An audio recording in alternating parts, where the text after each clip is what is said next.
Podtacular, the unofficial Halo Universe podcast, presents episode 832, Infinite Season Update, recorded live on September 8th, 2022.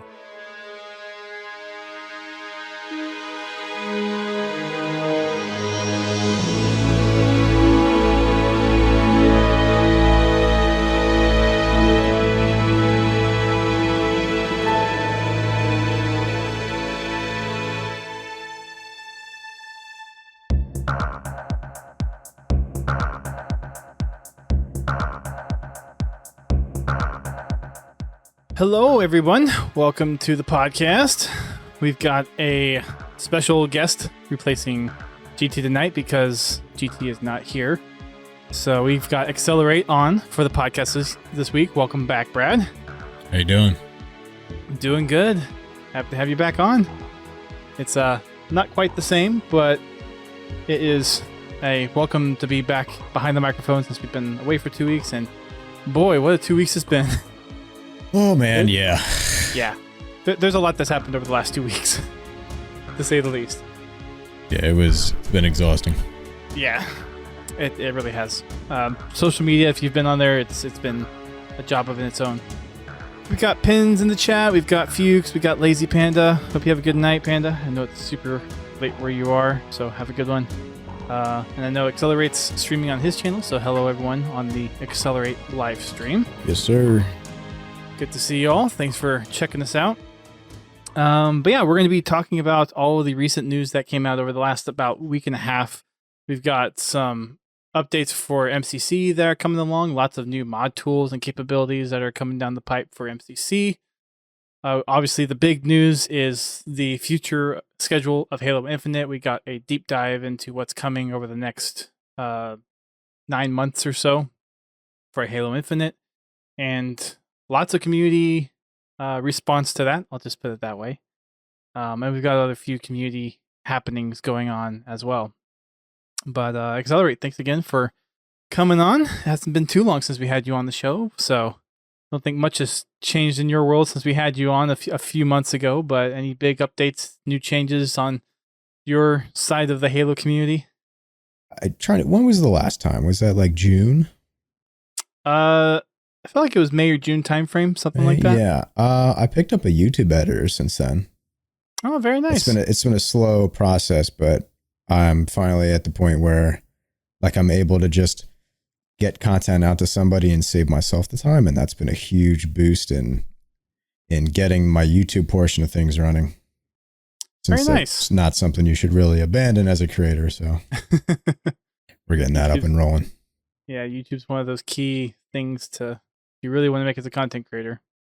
Makes sense to go out there and really try to get videos out there of stream clips and all that YouTube short stuff, which I've tried doing that with some of my clips and I just don't get the algorithm, or I'm not doing it right or something.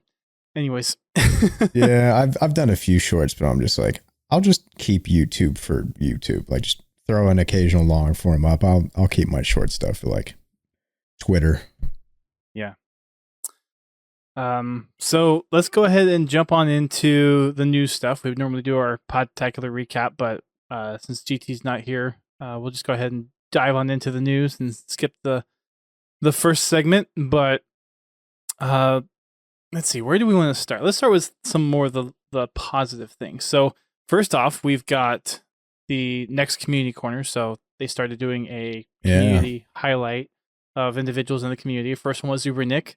And the second one is we've talked about this person's art on this podcast a lot since back in the 2019-2020 area when they were putting out art like every 2 weeks. Rythays came up plenty of times in community art highlights. And there's a lot of featurettes in this spotlight. There's an interview like they've done, but lots of the art that you've seen on social media or get posted through the community spotlight, you've probably seen his work through and through. I think there's some interesting things that Rythays does as far as his interpretation of Foreigner architecture and really being able to capture some of that essence of maybe a little bit more of the remote sides of like Foreigner installations and that kind of stuff. But overall, a really talented artist. I think he's definitely a worthwhile pick to have be in the community corner for Waypoint. Yeah, that has been. I'm glad it's back, and the people behind it now are just part of the community team that's been dying to get back into that stuff. So it's been a treat to see like behind the scenes people getting excited to resume that and really pick back up on the community side of things. So I'm glad it's back, and we're not just restricted to like game updates. It's actually like community members. Mm-hmm. So along with I think they have a rotation now, like a monthly rotation of articles. So they have the community corner, they have the community spotlight, which is all the artwork and things. So there's a few things that they're trying to do on the monthly rotation, which is nice. Moving on over to some MCC goodness. Like I mentioned kind of in the teaser, we've got a whole slew of mod tools coming to MCC across all different titles. In the August update, they talk about some tools that they've retooled, pun kind of intended, on some of the classic modding tools like Gorilla, and making them more compatible with MCC. Are you into the modding scene at all, or do you follow that a little bit? Well, for starters, I don't know how to mod myself. Like, not to that degree, to like a game design. Like I dabble in like modding like the config file and stuff like that, but I'm never like porting models or messing with animations or anything like that. I have been blown away by the stuff I've seen. I think the other day I saw people like, it was like a direct port of like a Mario Kart map in MCC. Yeah. People were playing Mario Kart, and it was so surreal, and like it was jarring to see it just show up on my timeline. Like the stuff I've been seeing come out of MCC, I think just the other day, I don't remember who it was, but they ported the Reaver from Halo Wars 2 into Halo Reach. Yep. That was, oh, dude, the stuff I'm seeing is just incredible. Like, I would have never thought in a million years, like, oh, take the Halo Wars 2 vehicles, take the models and put them in MCC. Like, that stuff is just amazing to see the realization of it, you know, a decade there are later. So many things that have come up in the modding scene for MCC, as far as vehicles, maps, weapons, and really a lot of that just kind of being either PC efforts with Halo CE and then Halo 2 Vista getting pulled in, or some of the custom stuff that was done on the 360 for Halo 3 and Halo 4 and Halo Reach, and bringing that in. Just seeing this whole kind of mountain of content that kind of existed in little bubbles being pulled together and now being brought into MCC, I think is a really cool kind of effect that wasn't necessarily anticipated, but it's very much welcome to have everything kind of centralized into MCC. Yeah, it has been fantastic, the stuff we're seeing just this early. It's been like, what, a year and a half? Majorly, since Tools? Yeah. Yeah, for since like they first started, really. I think CE got them like around when Halo 4 came out or something like that. Yeah, it's like been, soon after. I think it's been around a year and a half since the first modding tools they've released. Maybe a little bit less than that. But yeah, the community's been going to town even before the modding tools were there, like taking what they could with the existing tools and tweaking them to actually make them compatible with MCC. But now that 343 has come in, kind of tailored the tools and made them proper for MCC, because obviously there's little differences between the MCC version and the original versions. They're offering that capability to basically upconvert what there was to what there can be for MCC. So it's a really, really good step. And I'm hopeful for maybe down the road at some point, Halo Infinite will get some kind of modding capability as well. Obviously, it's not the focus at the moment, but yeah, we might not even need it by the time we see what All Four can do. That's very true. I mean, there's we'll be getting to that in a little bit, but with all the unofficial leaks that 343 is basically allow persist out there, what we've seen in Forge so far in Infinite is insane. Oh yeah, to say the least. So we'll definitely get to that in a little bit. But also in the MCC update for August, we get the introduction of Golden Moa statues into Halo 3 ODST and Halo Reach. The Acrophobia and Bandana Skulls have been added to Reach as well. There's new armor sets, new customization coming in. They're going to be overhauling the career menu, looking for updates to the Spartan points system. Not coming yet. Don't freak out just yet. It's coming. They're kind of giving us a forewarning as the things that are coming, but nothing has changed yet with the Spartan point system. There's also a lot of, again, modding tool things. You can go to the Waypoint update to get a full look at everything that they've patched in. Of course, over on the forums, there's usually a whole laundry list of patches and things that they've made available. But in addition to the modding tools and capabilities that they're introducing, there's some new screenshots of armors that they're bringing in. Halo Custom Edition is changing the way that they're supporting custom maps and other files. So they've retooled the tools so you can take what worked edition and actually bring them into MCC where they will work properly in the future. And that's kind of the high points of what is coming in the update for MCC if you haven't been on there in a while. So for those that are looking at the collectibles, you finally have some new collectibles to play with to use your Spartan points for. For those looking for additional modding capabilities, that's there as well. And a whole bunch of other fixes. And along with that. It's good stuff for the MCC folk. Of course. As usual, to be honest. Yeah. MCC has been on a roll for 2 years now at this point. MCC has come a long way. And to jump the gun a little bit, I know a lot of the community, a lot of the community is just like fed up with 343 at this point, but there's other parts of the community that are like, well, 343 is kind of proven that they can do it given enough time. I mean, look at MCC, how much of a dumpster fire that launch was, and look where it is now. So yeah, that's something I've been saying occasionally on my stream is like, if we can go from MCC, which was literally matches starting as like a 2v6, if they started and it stayed like that for like 4, like if we can come back from that, right? Like Infinite will be fine. Infinite is getting, MCC was just not even being touched for like 4 years, and it's still developed into what many say is like the definitive legacy Halo experience, like the one. Like, oh, dude, you it's been a long time since you played Halo. Like, dude, get MCC. It's like $20 every other weekend. It's got all the games. Rewind to 2018. There's new armors. Yeah, whole different story. 2018, like you boot it up, and like 3 out of every 8 boots, your console just crashes anyway. Like it doesn't even open it. Like it's come so far. It really and has. If that can happen, like Infinite will be fine. Yeah, it's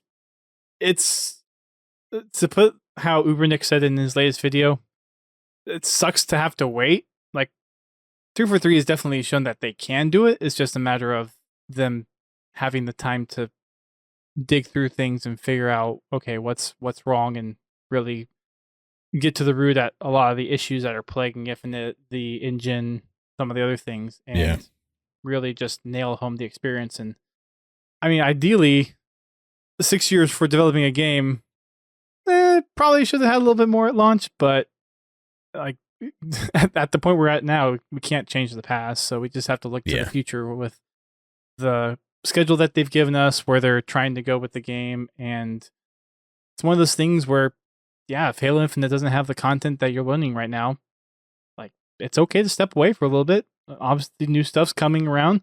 The new stuff comes around, come give it a try. And they've said that come season 3, which will be March of next year, they're trying to take the time to get themselves set up to where they can get into that season cadence where they can get down to that every 3 or 4 months.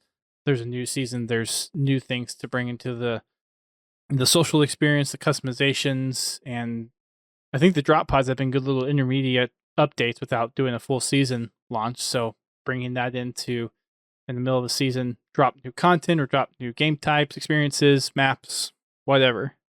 Yeah, one of the big things like on a side note that a lot of people don't really talk about, especially other creators, is that MCC was not just like something they were updating, it was a preservation project. So with MCC, there was a very fine balance that had to be achieved between like, you know, this is something legacy, it's going to stay that way, or like this is how things were, so we're not going to change it even if it's bad for the game or good for the game. But like Infinite doesn't have like a 10-year-old prior version of itself where they have to maintain parity. So the thing with Infinite is they can literally turn that game into whatever they want. Like if they want to completely rewrite the recoil of the BR, design of the BR, like they can do that and change the way ranked is played, or they can change maps or move things around. Like on MCC, they couldn't do that. So it's just like, all we can really do is just armors and, you know, make dedicated servers run a little better. But with Infinite, like the experience can just get better and better and better without just getting crammed with like, you know, Gundam armors, right? Like they can go so much farther with Infinite too than MCC ever will be able to. And they've really shown, like, despite the lack of content and the challenges with customization and obviously matchmaking and some of the other issues that the community has, like the bare bones that Infinite has set up is there. It's just there's not a lot of meat on those bones right now to really sink our teeth into. Yeah.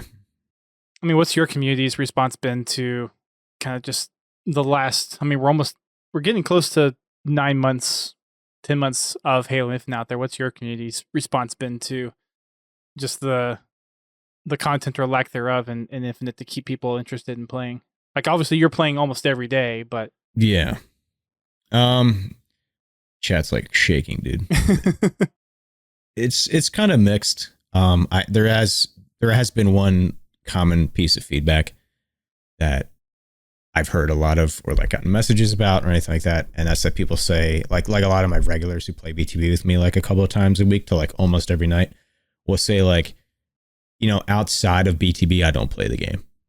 So it's definitely, there's definitely not enough driving people to play on their own tuition, I think right now, especially with like rewards just being like, you know, average coatings or like a charm. Like there's nothing really to do right now, which I mean, I don't think anyone would disagree with that, but I think for most people who are looking for like a really good experience out the gate and weren't really committed to Halo because it's Halo, are either moved on or just kind of like in hibernation. And those who are really like genuinely passionate about Halo are finding their own little ways to do things or ways to like stay interested. But all in all, like it's pretty mixed. I'd say obviously probably leaning a little negative, but I think my chat's a little bit of an exception because I don't really harbor that kind of stuff. Usually if like a random shows up and is like, this game sucks, I just, you know, kick him out. Or like, you know, like, or like the mods start yelling at him. Like I don't harbor that kind of stuff in my chat. So I think it's probably an exception, if anything. Yeah, it's like, don't appreciate the attitude. You can either change your I attitude like, or you can go. Yeah, the first thing I say, I'm like, hey man, we don't do that here. Like, oh, they dropped the ball. I hate it. I'm like, we don't do that here, man. I'm just here to play Halo. You can go do that on Twitter. For sure. So let's see. We've got, since we're kind of already diving into the update, the season 2 will end in November with a winter update dropping later this winter. We'll be running from November 8th to March 7th. That's where we'll get Forge Beta dropping, which I think a lot of folks are eagerly waiting to get on that. I think everything that's come out from Forge so far has been nothing but praised at this point. Oh, yeah. I think that's going to be a really good thing for the community. I think people are overdoing it a little bit, saying it's going to save Infinite, but, you know, I'm glad everyone pretty much universally is happy with what's coming out. Well, I think a lot of the Halo longevity has really been from people making those experiences in Forge and custom games. I mean, sure, you have matchmaking. People will grind matchmaking for rank. There's people that love the campaign, but the longevity of the multiplayer experience for Halo, I think since Halo 1 has always been the custom game scene. Since the introduction of Forge and Halo 3, it's always been of, okay, what are those new maps that people are making that can get introduced into matchmaking to make it feel fresh, almost like you are getting that new content every month. And then the wacky customs. Everyone loves those wacky customs. Yeah, I used to be big into Forge, especially in Halo 4, but that was back when it was like very easy. There weren't like scripts. Right. You know, there was just like take a block, magnetize and put them together. Take another one, turn it 90 degrees, put them together. Like it was like Legos. Mm-hmm. But now, like I will never forget, like sort of wanting to get into Forge in Halo 5, and then I hopped into this custom game where the Banshees were spatulas, like they had like spatulas infused into them, and yet you remember that one? You had to flip the mongooses that were like the pancakes. You had to flip them out of it. Yeah, I was like, "There's no way I could build this. Like, there's no way." Some of that stuff was just. I was like, "Okay, I think I've hit my limit. I'll let the people who just do this day in and day out do it, and I'll stick to just playing matchmaking." I mean, a lot of those forgers, if you ask them to make a map, they will go and do it too. Like if you hop onto Forge Hub, obviously can't talk about them enough.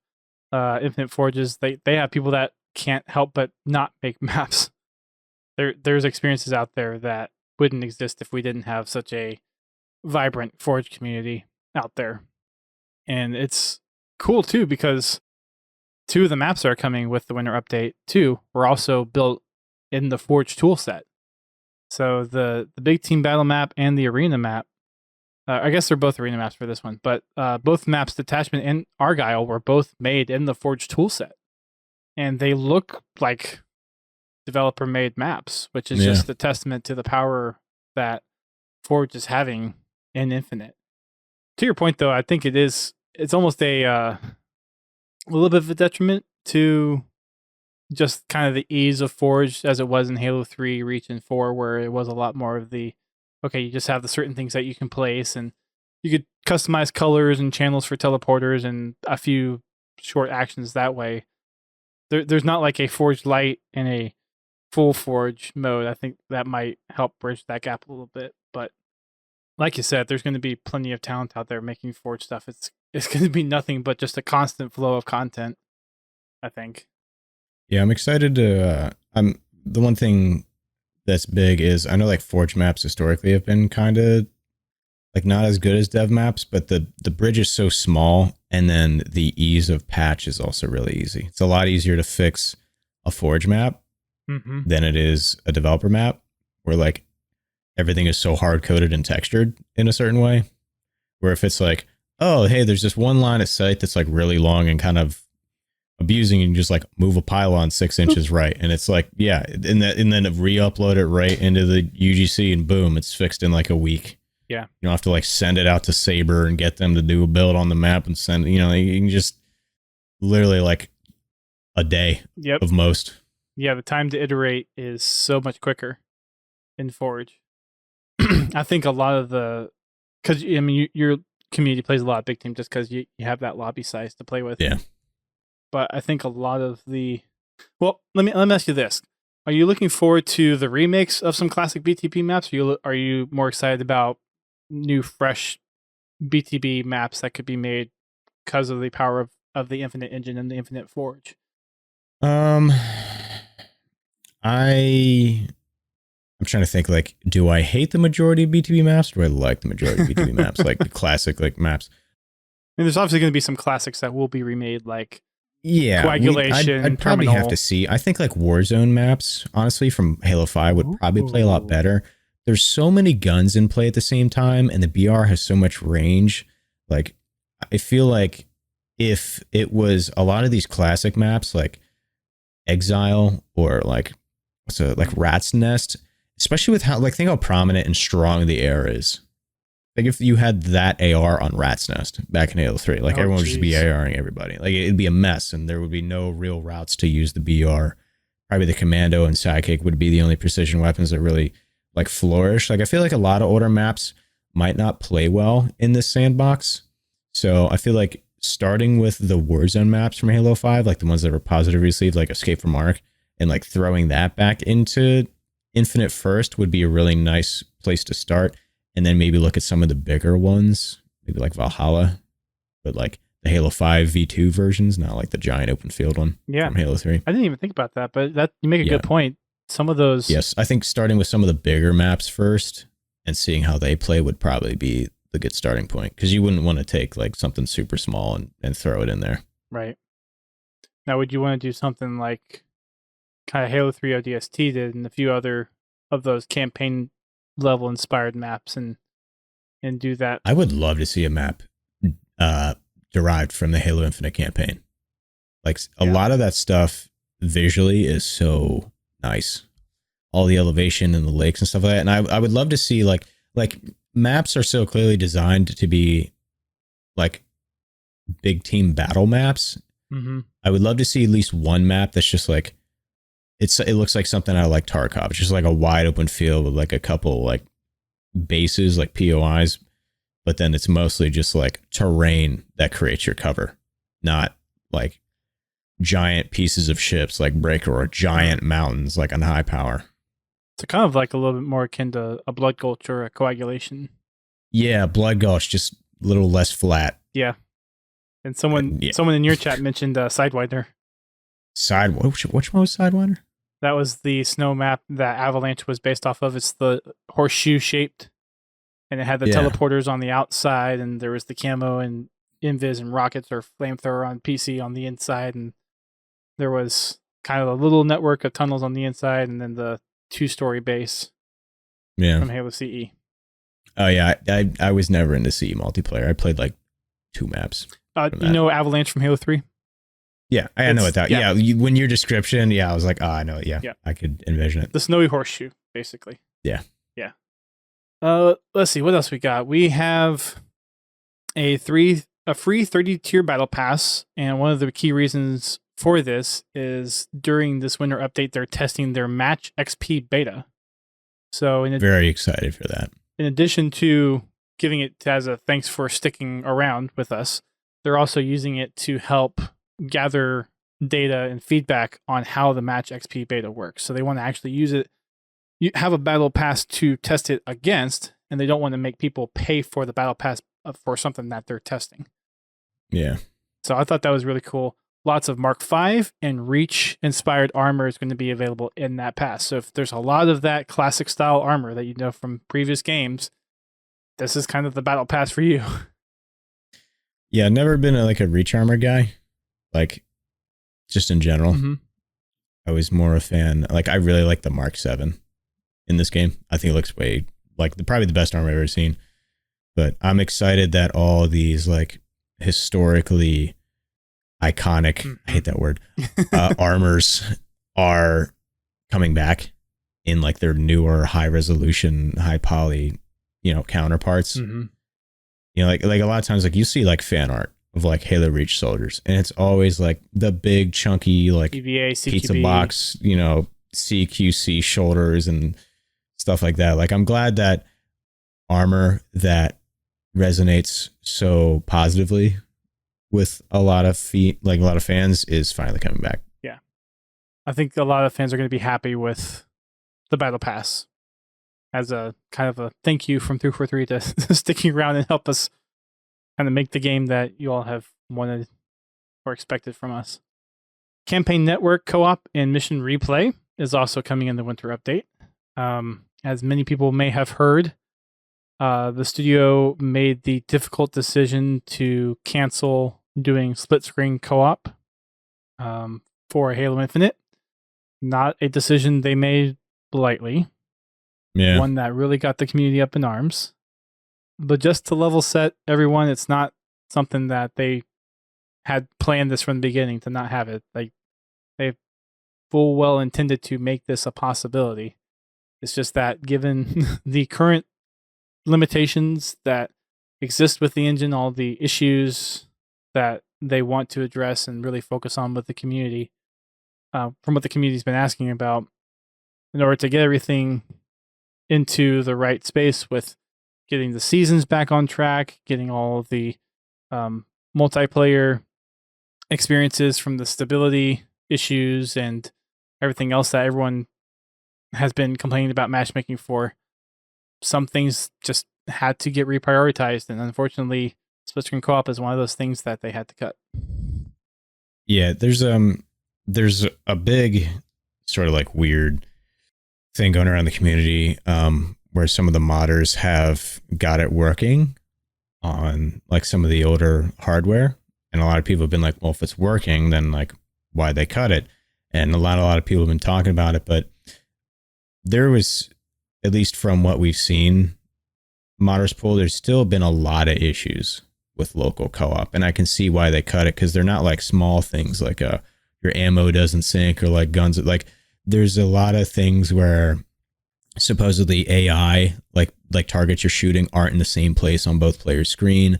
The time of day and the weather isn't the same. It could be like raining and cloudy on your screen and like super sunny and visible on another player's screen. Like it's a very like probably the best word for it is desynced experience. Yeah.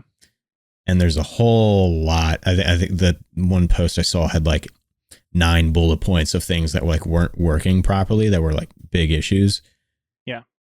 All in all, you know, I can see why something that, despite it being iconic and sort of like a staple in Halo, like in a Halo game, like Halo's always had co-op, why they were like, okay, you know, we're not going to do this right now. By the sounds of it, they're probably just canceling it like full on, but realistically, like at any point they could pick it back up and most likely choose to bring co-op back. But I can see why they're sort of cutting their losses there and then going after the big parts of the game. So. Yep, there's a lot of things that the community really wants fixed, which is rightfully so. I mean, if there's issues with the game, there's issues with the game that needs to be fixed. But obviously, people's issues with desync, with my biggest gripe being that it prioritizes the client as far as kills over kind of a balanced approach, as last games have done. And some of the other just overall issues with matchmaking, the point about ranks influencing all playlists in matchmaking. Yeah.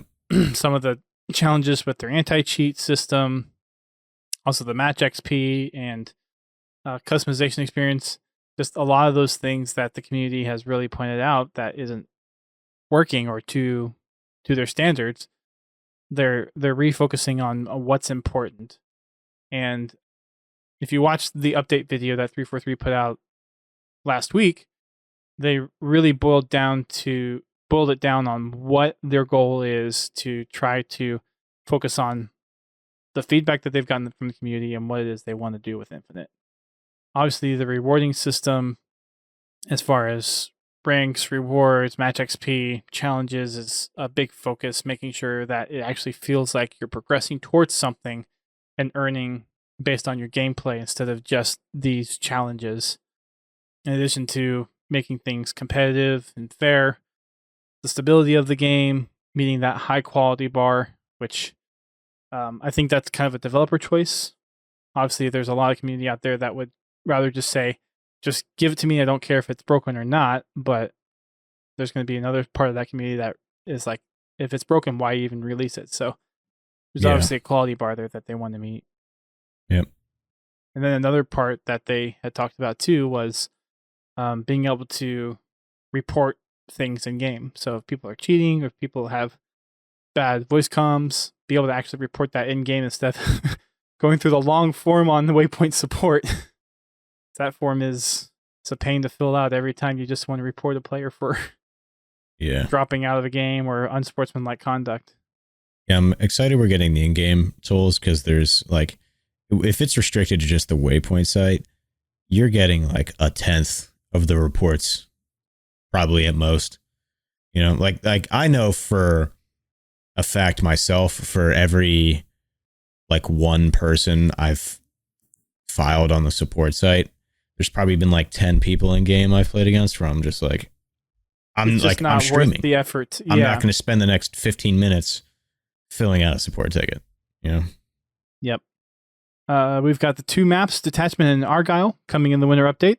And there's a new game mode called Covert One Flag. Now, this was an interesting spin on One Flag. It is the normal One Flag where you have one team attacking, one team defending. best of 4 rounds, but each side has a different loadout. I'm curious on your take on this. So the attacker side has a pulse carbine, sidekicks, and unlimited active camo, and the defending side has a commando, swords, and unlimited threat sensors. It's a little too like action sack-y for me. I enjoy stuff that's like chaotic, but also has balance to it. And I think it's why I like BTB so much. It's carnage and it's explosions, but at the end of the day, like both teams get one hog. Both teams have commandos. The only exception is high power. Right now, that map is very unbalanced, but for the most part, everyone gets the same amount of plates in their base and the same amount of vehicles. Every once in a while, like one team gets a tank and the other one doesn't. But for the most part, BTB is this chaotic experience that still has a hint of balance to it.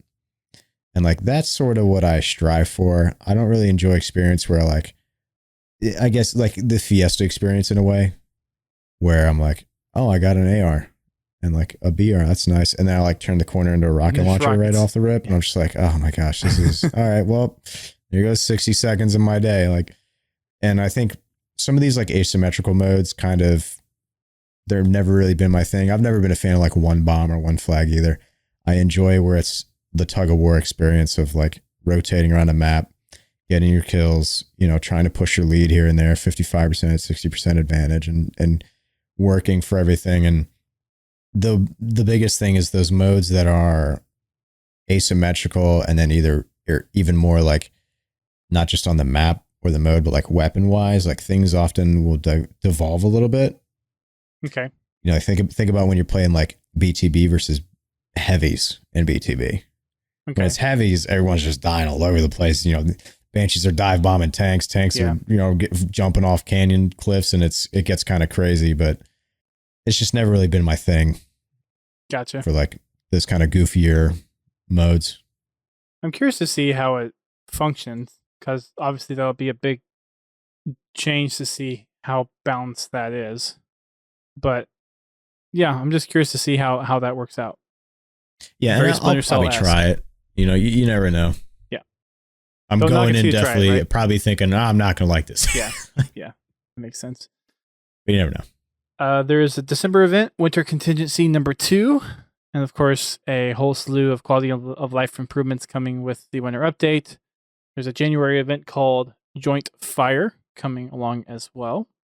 And obviously with the roadmap, they're continuing the narrative of Idris and the Lone Wolves and kind of that multiplayer story arc of the game. So that's being continued on as well. And then March 7th is the tentative Season 3 drop date called Echoes Within.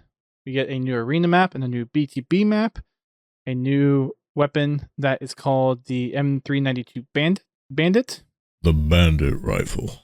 Which is kind of a close range. They called it a close range rifle. In the video, there is a new equipment called the Shroud Screen. Basically, anyone inside the screen can't see out. Anyone outside the screen can't see in. Radar is blocked between the two sides of the Shroud Screen as well. I'm very curious to see how this one changes gameplay, because this is a huge game changer, I think. I'm excited to see the Shroud Screen. I'm curious as to if you get aim assist through it, because that kind of nullifies the whole point of like, you can shoot through it, but it's 10 times harder. You know what I mean? And my guess is you probably won't even get red reticle or aim assist. I'm assuming, but like, I don't know, you still get them through like trees in the game. So I'm like, I hope. Wonder if that has more to do with the client side processing than like the servers, because I would imagine it's more like okay, while this bubble is up, act like it's a wall that you can't look through. Yeah, I think if there's no aim assist when using a controller on the Shroud Screen, that would be huge, because it creates an actual like break in combat. Where, you can shoot through it and nade through it if it's like in a corner, right? And someone's hiding, but like being able to break a line of sight is huge in this game. And if you can break all the assistance as well, like that's a serious sort of like stopgap you can create in combat. I would, I mean, judging by how it sounds like it should work, it sounds like that's the way it should work. Yeah. I just don't want the assist because it makes the equipment all that more effective. Right. Regardless of input. Like even on MK, if I'm close to it, you know, my bullets will pull towards the target and sort of help me. Like if that stuff's not done, then it's actually like a very effective piece of equipment where I could be dumping a mag thinking I'm shooting someone and he's not even on the other side of it. Right. I guess another... Also, the bandit rifle's kind of, you know, well, it's a DMR. Another part would be, do hit markers go off if you hit something that's in the shroud? Because then that's almost like a little... Yeah. I mean, we'll have to see how it works, really. It's what it boils down to. But it's cool to see new equipment being added into the game. It kind of makes me wonder what other equipment that could they add into the sandbox in the future. Could they bring back an armor lock? You never know. I would love to see... So there's a lot of pieces of equipment from Halo 4 that were really cool. And one of them that I would love to see back would be the hard light shield. It was a very underutilized piece of equipment that had a very, very high skill ceiling that no one really ever like got into, where like up in like really high level objective games, if you had like someone arming a beacon and you had like a very communicative team, you could have someone stand in front of you and hard light shield in the wide open. So you could plant a beacon out in the open where it's easy to shoot anybody who's trying to disarm it, and like bounce rockets around. If you were like really good at MK, you could like deflect them properly, like into other people. Like there's a lot of really cool stuff you could do with like that piece of equipment alone that like I would love to see that back. And then this is going to sound goofy, but I think the regen field would be really nice with how prominent grenades are in most modes and how many are all over the map. I think the regen field would be a little more balanced in a way compared to how it was in Halo 4. Or like something of the sort where it's like a slow health regen to where like the outer radius of a grenade that's 10 feet away doesn't absolutely destroy you.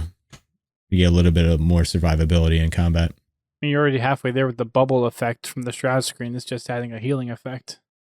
Yeah. So, I mean, kind of how you were saying earlier, just with how they've laid the foundation and really made it to where they can change so much within the engine. They could bring back, they could literally bring back almost everything equipment-wise that has ever existed in Halo. Think of the trip mine from Halo 3 or the power drainer. Yeah. Like there's... Although to be fair, we have dynamos and it's basically the same thing. That's true. So maybe at least it seems to do the same thing to everything. It's, if anything, they're like a more powerful shock because they chain. Yeah. Like, yeah, I think dynamos need nerf. They're way too strong. You just kind of throw them and just wait until you get a tag. Hog's going by 90 miles an hour. You just chuck one out in the street and like done. Yeah. You're picking out everybody. Like that's what the power drain reminds me of. Is just this like absolute. Just everything stops. Yeah. Yeah. Yeah, I remember like Valhalla. Everyone would like bunch up on their side of the mountaintop. Maybe just then you go through the lift and just over, chunk and all of a it. sudden there's like 6 one-shots. Just clean them all up. Yep. Gosh, those lifts were fun. Yeah. In one of the arena maps, I think it's maybe the arena map or the B2B map. I forget which one. They're introducing teleporters back into the game. Yeah. So obviously it'll be a Forge item, so we'll probably get hands on when the Forge beta comes around.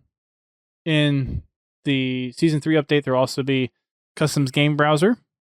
So I'll be making a in-game reporting, new game modes VIP and escalation. There's going to be a new Fracture event, new narrative event, and additionally more quality of life improvements along with the free and paid 100 tier battle passes for Season 3. Now, a couple additional cool things with Forge. A lot of people have seen the Node Graph script editor, very popular in a lot of the graphical-based coding systems for games out there today. But another thing that they are looking to add into Forge is a nav mesh, which allows you to actually program bot behavior. It can help tell bots, okay, where can I go to get to certain paths and everything. So you can have the bot matches on maps that you've made. You can create maybe like custom campaign-esque style experiences within multiplayer. I mean, the fact that you can just add bots into the game is pretty cool. I can imagine the game almost like what was the game mode in Halo Reach where it was the different phases? On one side you were elite, and the other side was humans. It with an I. Yeah, Invasion. Yeah. Think of Invasion, but like you have AIs defending certain parts, but then there's two teams trying to extract a common target. So you have AIs defending, but then you have two teams attacking, and then whichever team manages to pull it out wins.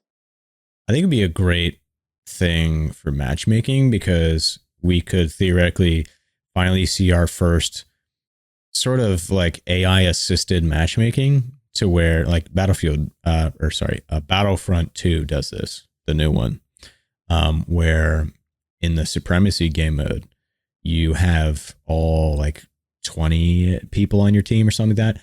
And then there's like 10 additional AI that like run around and help you and shoot stuff. And like having those kind of like even bigger scale battles would be a first for Halo. And that's like the one thing I'm excited for, like an invasion, but you know, it's 12v12 like BTB, and there's 10 AI on your team that are also, you know, running around the map, but they're not as accurate and they don't do as much damage, but they're still like, it's creating a presence.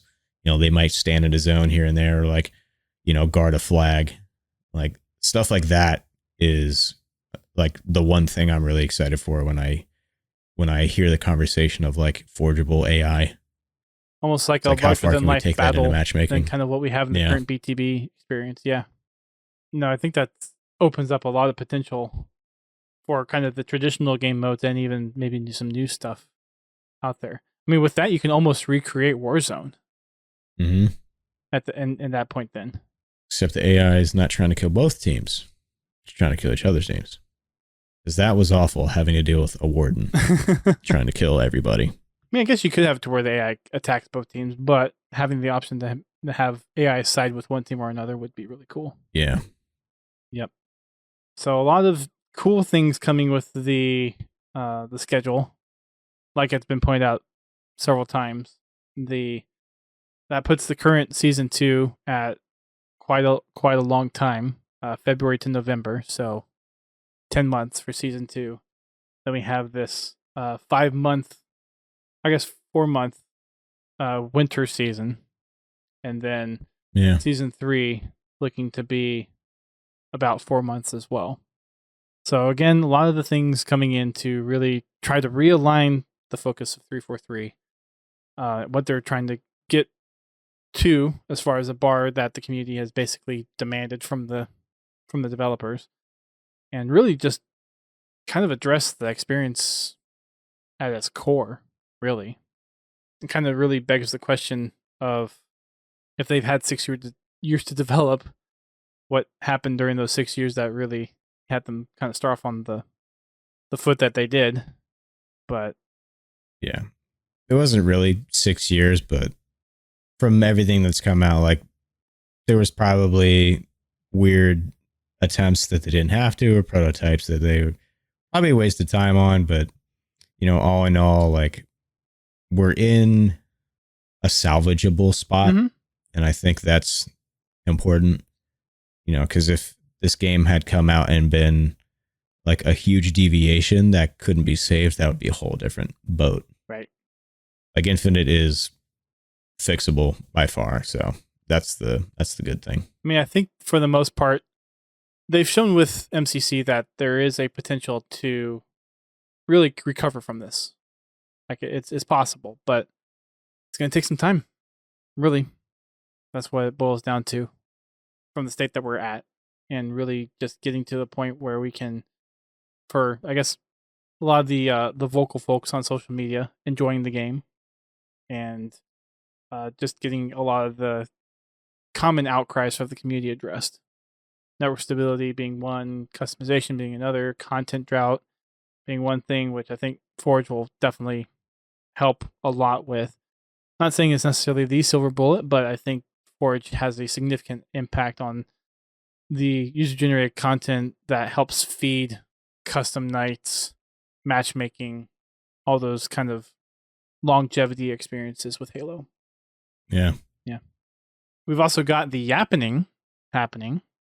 So BTB on crack with a lot of the Fiesta type stuff. So there's BTB Fiesta CTF, Slayer, Stockpile, Total Control, in addition to BTB Shoddy Snipes, which I've always been horrible at because I can't snipe very well. BTB Skockets, which is the shock rifle and rockets. So skewer. Skewer and rockets. And then Team Snipers, which is the shock rifle and sniper. Skewer and rockets is more up my alley, I think.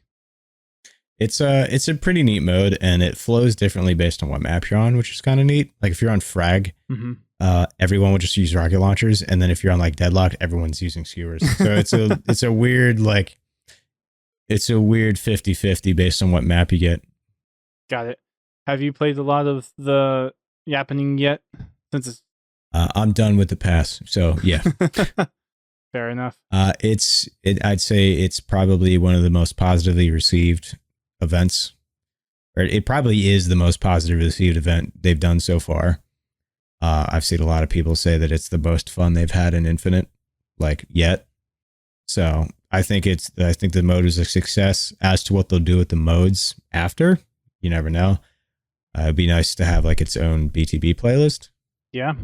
If any, I don't want them putting it in the regular BTB. That would kind of mess everything up. But I think it was a very good event so far.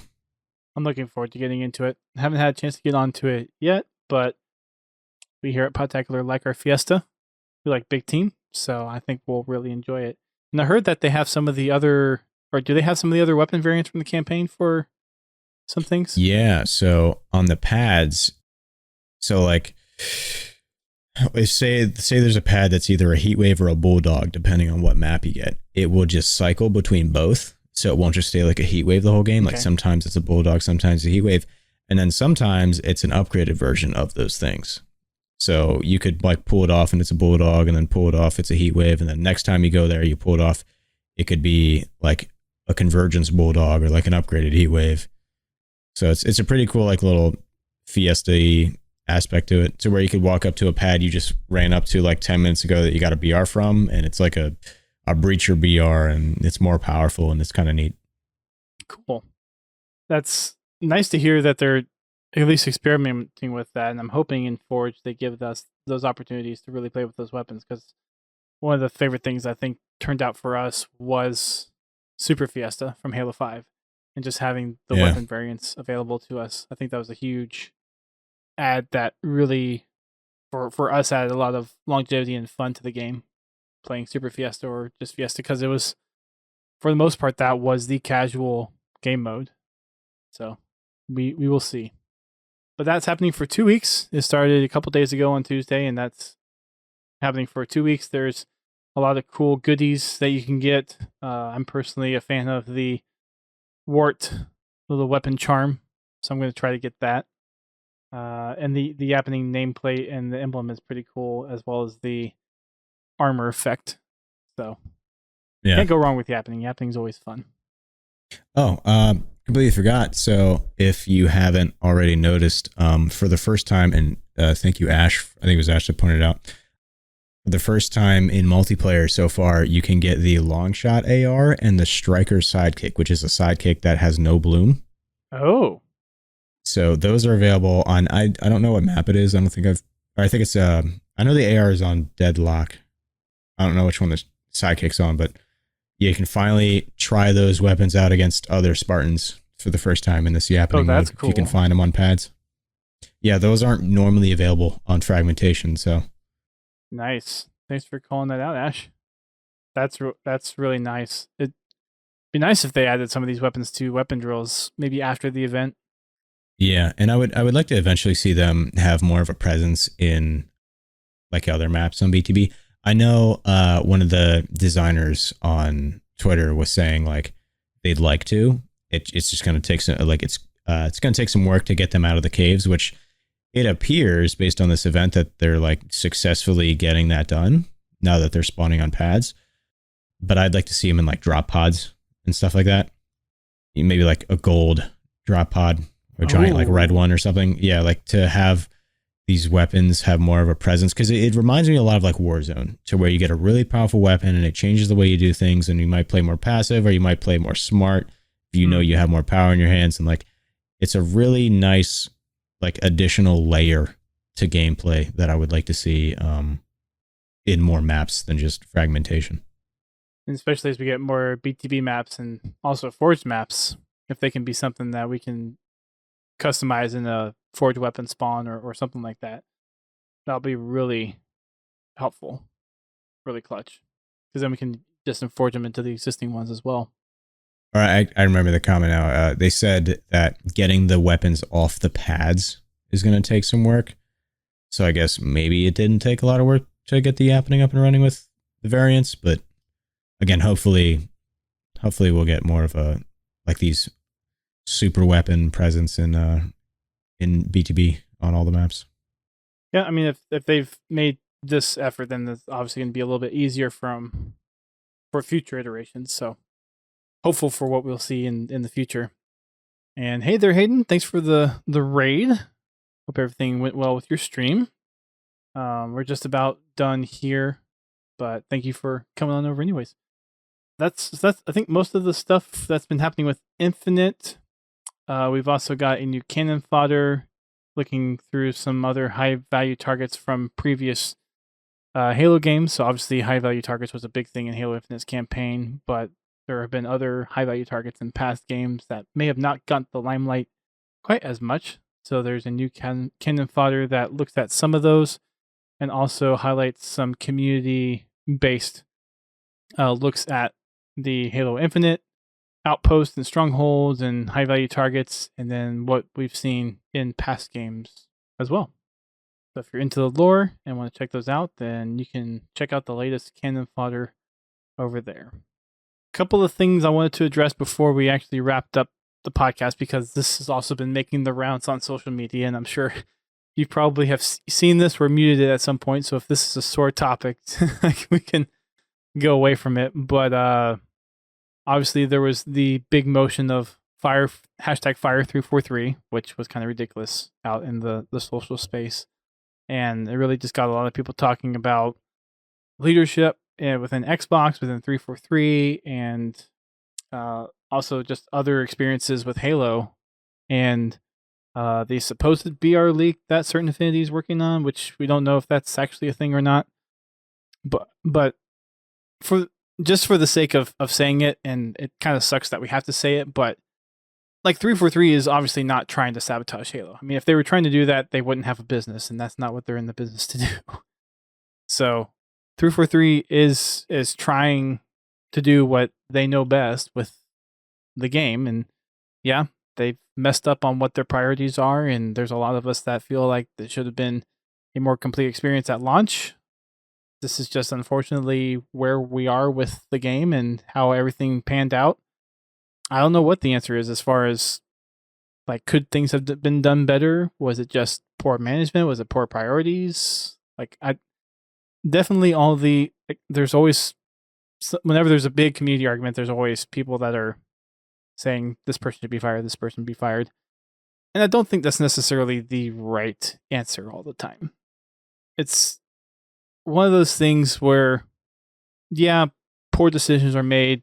People try to learn from those decisions. But at the end of the day, 343 isn't trying to kill Halo or make it bad or anything. Like, they're passionate about the game. I don't know, you have anything to add to this, Brad? It's a very weird place, and based on what we're seeing and how people seem to be doing different tasks, like, it's clear that there's some probably restructuring going on somewhere in there. And there's been rumors that, like, some people have left on good terms and other people have been brought in. I think realistically it's unneeded, the whole movement. You know, we're through the worst of the worst at this point. It's only going to get better from here on out. So trying to cause all this far in when we're already, you know, season 3 is what, 4 months, 5 months? March. And then it's 4 months. Yeah. Yeah, 4 months. The winter update is more content than we saw in either season 1 or 2. And that's 4 months. Like, we're already approaching that cadence at this point. Mm-hmm. It's not quite 3 months, but we'll get there. And again, like, we're already through the worst of the worst at this point.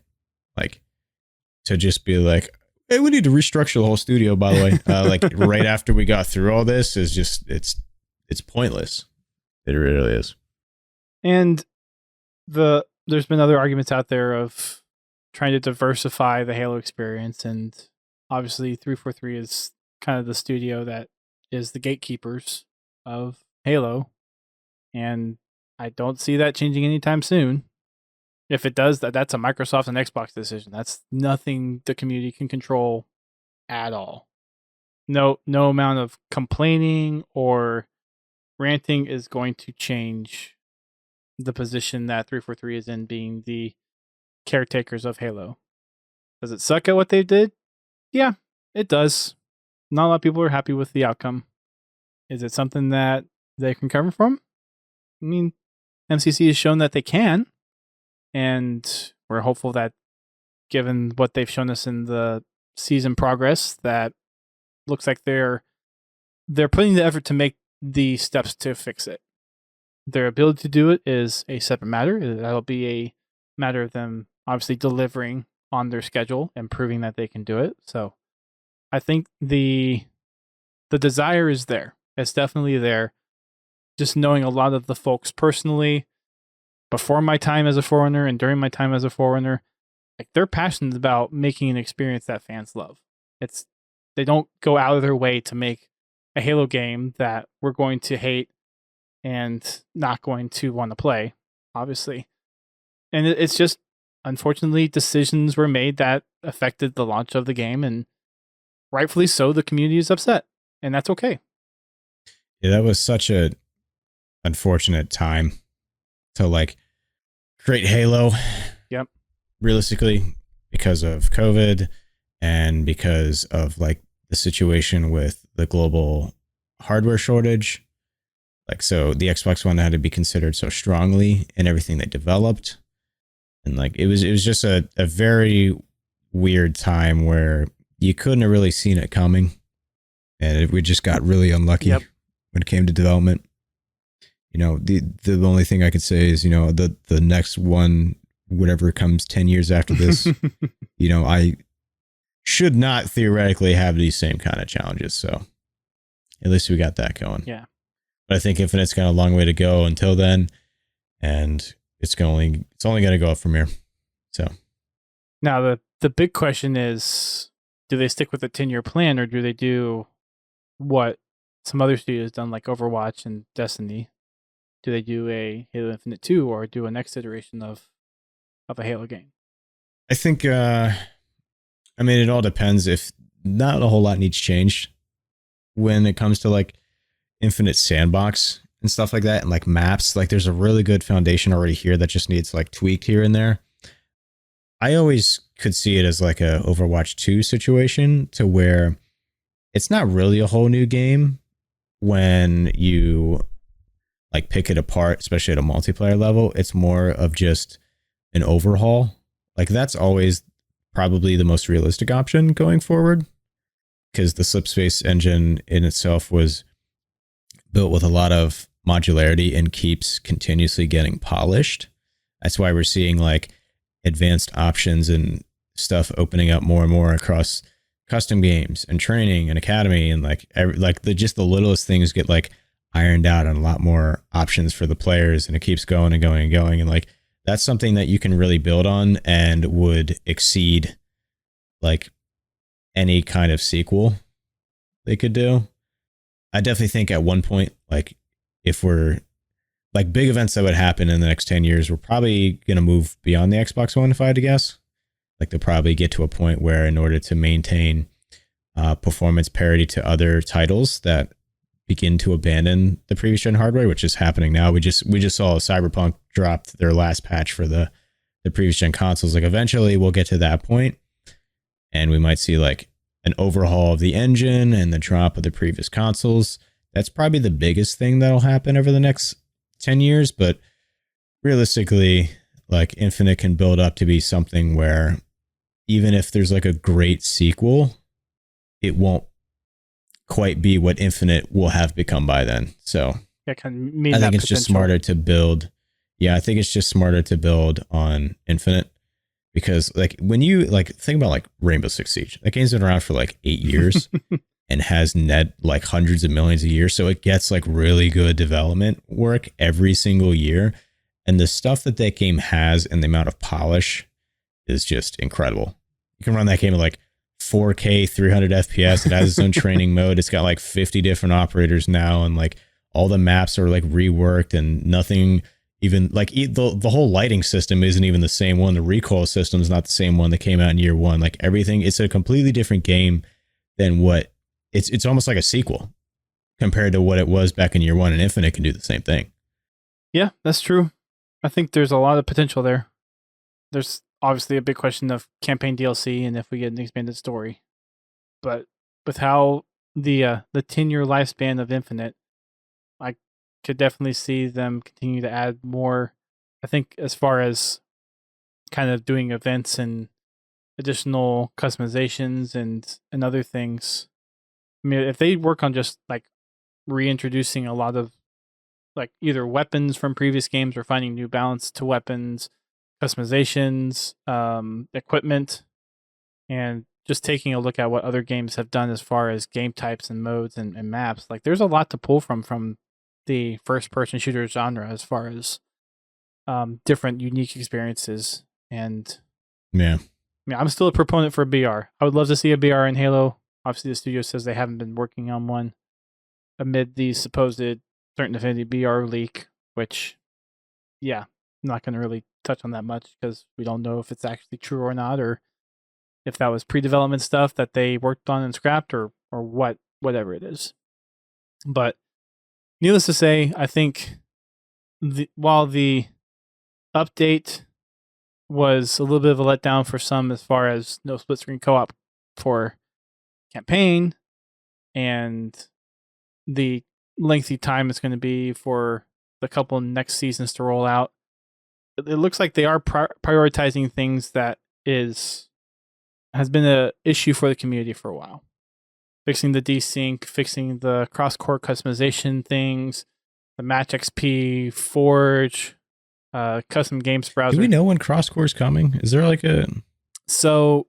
Did they say anything for that? I thought the latest drop pod enabled some cross-core. Those cross-core visors. Yeah. What I can say about it is they are looking that they have a roadmap for introducing additional pieces that they can cross-core.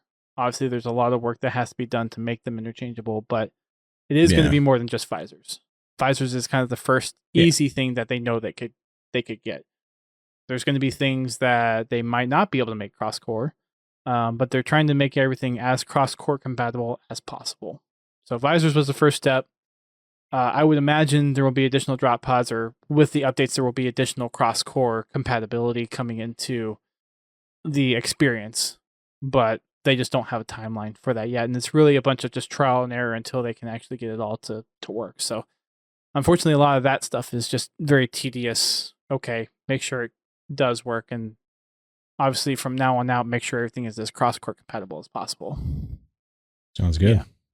So that is what happened in the community for the last week and a half side of Halo. I'm still in that cautiously optimistic phase where I think 343 is learning from their mistakes again.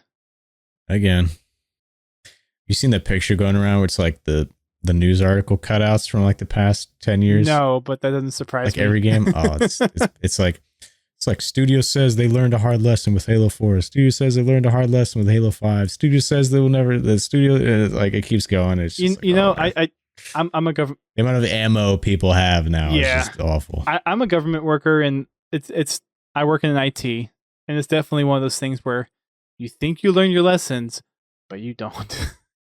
And that's not necessarily like incompetence necessarily. Sometimes that's just the nature of the work because you get so ingrained into a mindset of, okay, we've accounted for these things, so it shouldn't have this effect down the road, but then it does have the effect down the road. So you learn a lesson in one aspect, but then there is another aspect where you're relearning the same lesson but from a different angle, really. So while it looks like you're relearning the same lesson over and over and over again, it's a different environment, it's a different set of circumstances around that lesson that makes it look different at the beginning, but then when you actually boil it down, turns out it was the same thing, just from a different angle or a different lens. So it definitely is one of those things that for 343 to keep saying, yes, we've learned our lessons, may seem like they're not learning their lesson, but really that's kind of the nature of how like IT and software development kind of works, especially with this iterative process, and you get pigeonholed into a certain view of trying to make certain things work or focusing on certain things. And you have people that try to keep track of all that other stuff from lessons learned, but then it doesn't happen. Like there's something just recently with my job where something got called out and like we were trying to deploy a solution on one network that was done on another network. And we got to a point on this one network where we forgot to do something that was a lesson learned from last time, but no one called it out. So even though we learned our lesson, we didn't have the scope to apply it here. So yeah, it's not necessarily an excuse. It's just almost kind of that's almost human nature, really. Yeah, it kind of sucks in certain ways. Like we hear all these rumors of like, oh, Infinite was starting out as an Overwatch clone and like stuff like that. And it's like, if those are true, it's to me, it's just funny that like year over year, title after title, like they go for really ambitious changes to Halo. And I feel like that's really not the thing that's like sticking too well. Is that like the balance? You unfortunately you can't really find it, but there has to be a balance between, you know, pushing Halo to new heights and then also keeping it very familiar. Mm-hmm. And it's this weird spot where you just never know. When you have to keep evolving the game if you're doing new iterations of the game. Obviously for like if Infinite does last this kind of 10-year plan, they could do like what Rainbow Six Siege has done, and it's really just kind of adding on to the core elements of the game. But if you're doing a new game, obviously something needs to change, or else just change the original game. Or like the game that you're talking about. Like if people want Halo Infinite to be Halo 3, guess what? Halo 3, there's already a Halo 3 game. It's called Halo 3. Yeah, it's it just sounds like their ambition gets ahead of them sometimes, at least historically. But that's more like, it's probably management more than anything, if I had to guess. It's not really, you know, the community team's not sitting down like, hey guys, listen, the community wants to play as hunters. Like, right. That kind of stuff doesn't really happen too much. It's probably just like, we need to push it farther, and how can we do that in the way that other games are doing it? And I feel like they should have learned that from Halo 4, but you know, it is what it is. Yep. And last thing I'll say before we wrap up, throwing hate never helps. Because if you want things to be fixed, like if you were doing something, you were working on something, and then people were just saying, hey, you suck, you can't do this, that's obviously not going to help push you to make things better, make things right. You want people to say, yeah, we know you messed up, but it's okay, you can do it. So really the best thing that we can do as a community is to kind of acknowledge that, yeah, 343 messed up. They didn't release a product that the majority of the community was happy with, and there's a lot of issues with it, but that we believe that they can do it. That given the time and the patience that they kind of need in order to course correct, get their feet under them, and really get their base set again and build up from there. Like if we give them the feedback, the constructive feedback, the smart feedback, that's what's going to drive Halo Infinite to be what MCC is and not take 8 years to get there, but take 2 years to get there instead. Yeah. It's sort of forgetting what I was going to say, to be honest. Sorry.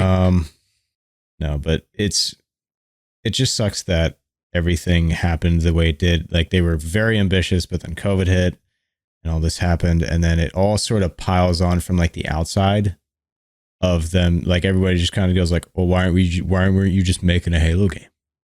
You know, and it piles and it piles and it piles, and there's a transparency that needs to be struck between like what they were doing back then. I think that would really sort of help alleviate that a little bit, like all the hate we see just everywhere on it. But I don't know if that'll ever happen.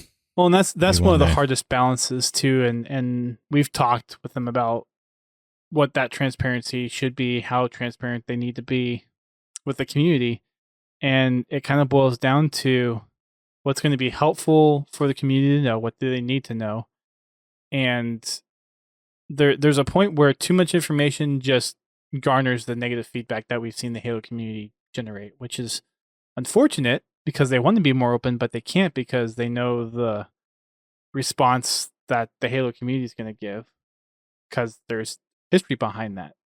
There's a whole lot of developers, obviously, that don't have a public face within the community because of, I mean, they need to keep some things NDA, of course, but there's a lot of passion in the community, and there's a lot of things that 343 would like to tell the community, but they know it's not going to be well received, and some of that unfortunate news is just going to be spun. Like, I don't know if you watched, you probably watched the little video session that they did that they released last week, and you see how short Joe addressed that there's no split screen co-op, because like if he went into it anymore, it was just going to be there's going to be just a whole lot more for the community to dump on. So it's just like one of those quick, yep, it's not coming, that's all we're going to say. Yeah, that was a little bit messy. It was.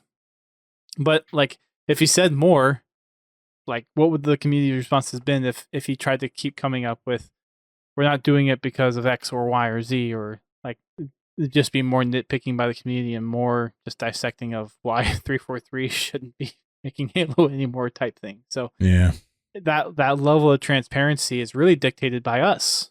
And if we continue as collectively as a community to respond negatively and hatefully towards these updates, they're not going to be transparent.